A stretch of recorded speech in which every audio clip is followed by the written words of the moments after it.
Good evening. Welcome to School of Economics.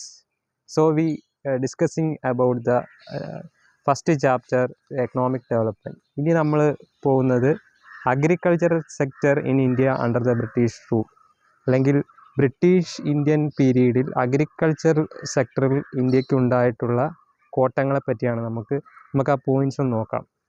About 85% of the country population lived mostly in villages and derived livelihood directly or indirectly from agriculture. അതായത് ഏകദേശം ഇന്ത്യയുടെ 85% രാജ്യത്തിൻ്റെ 85% നമ്മുടെ agrarian എക്കോണമിയിൽ ജോലി ചെയ്യുന്നവരായിരുന്നു അധികവും. അതായത് വില്ലേജസുമായിട്ട് ബന്ധപ്പെട്ട് അല്ലെങ്കിൽ അഗ്രികൾച്ചറുമായിട്ട് ബന്ധപ്പെട്ട് അലൈഡ് ആക്ടിവിറ്റീസ് ചെയ്യുന്നവർ അങ്ങനെയുള്ളവരായിരുന്നു ബ്രിട്ടീഷ് കൊളോണിയൽ പീരീഡിൽ ഉണ്ടായിരുന്നത്. A French traveller pointed out in 17th century. നിങ്ങളുടെ ഇന്ത്യ എക്കണോമിക് ഡെവലപ്മെൻറ്റ് എന്ന പുസ്തകത്തിൽ ഫിഗർ 1.1 ഒരു നിരീക്ഷണമുണ്ട്. അതായത് 17th century ഒരു ഫ്രഞ്ച് ട്രാവലർ പറയുന്നത് നമുക്കൊന്ന് കേൾക്കാം. അല്ലെങ്കിൽ അദ്ദേഹം പറയുന്നത് ആ സമയത്ത് 17ാം നൂറ്റാണ്ടിൽ ഏറ്റവും ഫ്ലറിഷായിട്ട് നിന്നിരുന്ന ഒരു അഗ്രികൾച്ചർ സെക്ടർ എക്കോണമി ആയിരുന്നു ഇന്ത്യയുടേത്. പക്ഷേ ബ്രിട്ടീഷ് എക്സ്പ്ലോയിറ്റേഷനിലോട്ട് കടന്ന സമയത്ത് അല്ലെങ്കിൽ ബ്രിട്ടീഷുകാർ വന്ന് ഇന്ത്യയെ എക്സ്പ്ലോയിറ്റ് ചെയ്യാൻ തുടങ്ങിയ സമയത്ത് ഈ ഒരു അഗ്രേറിയൻ സെക്ടറിൽ തന്നെ വളരെയധികം ചേഞ്ചസ് നമുക്ക് കാണാൻ കഴിയും. ഒരു നെഗറ്റീവായിട്ടുള്ള ഒരു ഇൻബാലൻസ് നമുക്ക് കാണാൻ കഴിയും. Agriculture productivity become low through in absolute terms the sector experience some growth due to the expansion of the aggregate area under cultivation.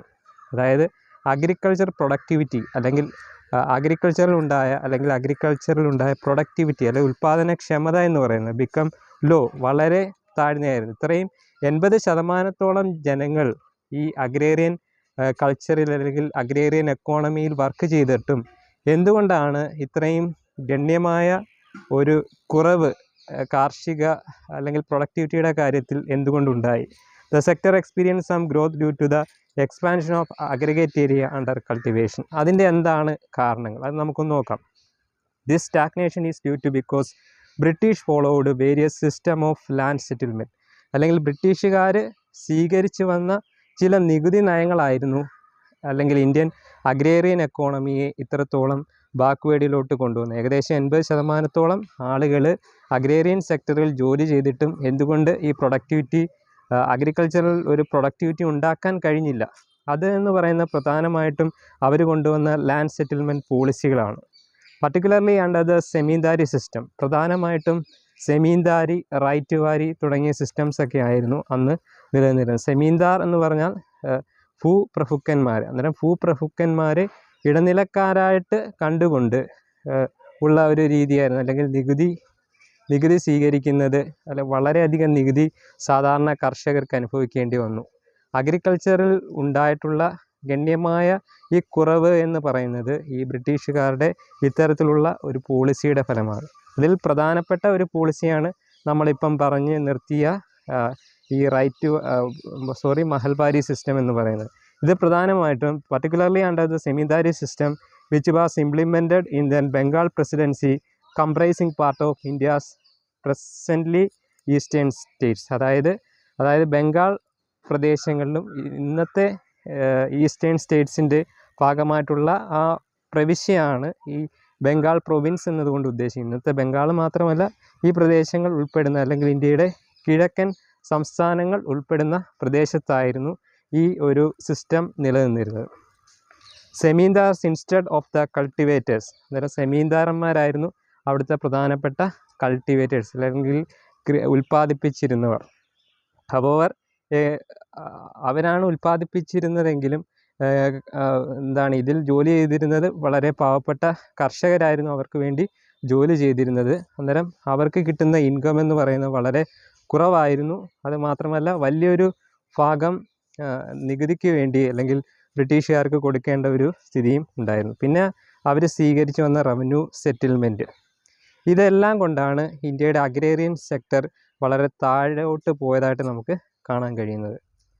Commercialisation of agriculture despite some progress made in irrigation. പക്ഷേ കുറച്ച് സമയങ്ങൾക്ക് ശേഷം അവർ കാർഷികമായിട്ട് ഒരു ഒരു progress കൊണ്ടുവരുന്നു, അല്ലെങ്കിൽ അഗ്രികൾച്ചറിലെ ഒരു commercialisation കൊണ്ടുവരുന്നു.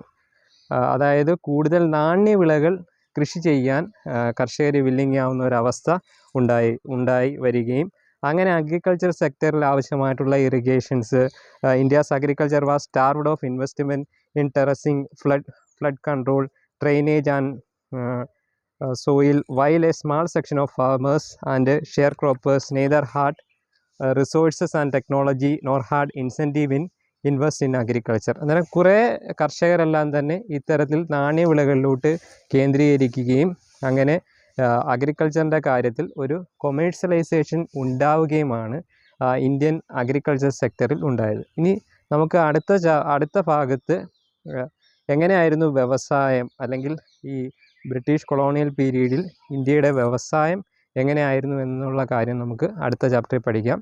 അപ്പം നിങ്ങൾ ആദ്യമായിട്ടാണ് ഈ ചാനൽ കാണുന്നതെങ്കിൽ, അല്ലെങ്കിൽ നമ്മുടെ ഈ സ്കൂൾ ഓഫ് എക്കണോമിക്സ് എന്ന് പറയുന്ന ചാനൽ എക്കണോമിക്സ് വിദ്യാർത്ഥികൾക്ക് വേണ്ടി ഉള്ളതാണ്. അന്നേരം ഇത് നിങ്ങൾക്ക് ഉപകാരപ്രദമായിട്ടുണ്ടെങ്കിൽ ഈ ചാനലൊന്ന് സബ്സ്ക്രൈബ് ചെയ്യുക. അതേപോലെ ബെല്ലൈക്കൺ ഒന്ന് എനേബിൾ ചെയ്ത് കഴിഞ്ഞാൽ ഞാൻ അപ്പോൾ ഇടുന്ന വീഡിയോസ് നോട്ടിഫിക്കേഷനായിട്ട് നിങ്ങൾക്ക് ലഭിക്കുന്നതായിരിക്കും. ഇത്രയും പറഞ്ഞുകൊണ്ട് നിർത്തുന്നു. Good evening all.